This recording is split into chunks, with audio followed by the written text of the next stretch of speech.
moment du transport, le dernier kilomètre de livraison est souvent le segment le plus difficile à orchestrer. On y fait face à de nombreux défis. L'opération coûteuse, la gestion complexe, la pénurie de livreurs, les fortes pressions sur la ponctualité, un marché compétitif. L'optimisation du transport est donc la solution à tous ces symptômes. Elle est le produit d'une planification rigoureuse autant à long qu'à court terme. À long terme, une planification stratégique du transport peut être réalisée lorsque les ressources le permettent. C'est un exercice annuel ou bisannuel visant à mener une réflexion globale sur un ensemble spécifique d'enjeux. L'environnement numérique, la tâche de répartition, la chaîne opérationnelle et la sécurité, l'état et la composition de la flotte, les territoires desservis, les types de clientèle et les attentes des clients. Pour améliorer quelque chose, il faut le mesurer. Les mesures de performance sont essentielles à la planification stratégique du transport. Le temps et la distance sont les deux mesures de base les plus importantes pour évaluer la performance du transport. Elles permettent de calculer, entre autres, les coûts de transport et les marges de profit, ainsi que les émissions de GES et leurs impacts sur les milieux de vie.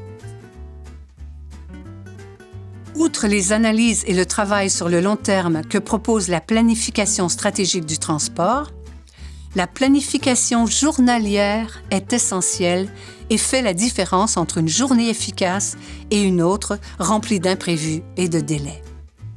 À court terme, la planification journalière du transport, ou répartition, vise à résoudre au jour le jour le problème réel de la demande de transport et des ressources disponibles pour y répondre.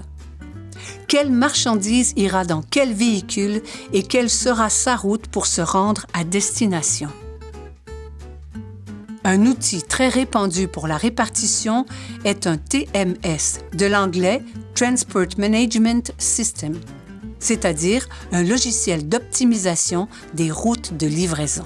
Il permet de calculer des trajets optimisés pour les véhicules en fonction de nombreuses contraintes réelles, telles que la complexité du réseau routier, un nombre élevé d'adresses, si plus d'un véhicule est requis, les contraintes de temps, les contraintes de capacité, des flux de produits distincts. En conclusion, les bonnes pratiques à retenir pour surmonter la problématique du dernier kilomètre sont les suivantes.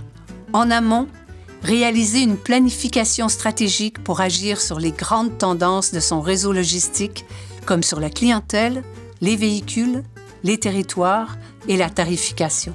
En aval, pour la planification journalière du transport, identifier son degré de complexité et choisir la combinaison d'outils appropriés, qu'ils soient de niveau technologique simple, intermédiaire ou élevé.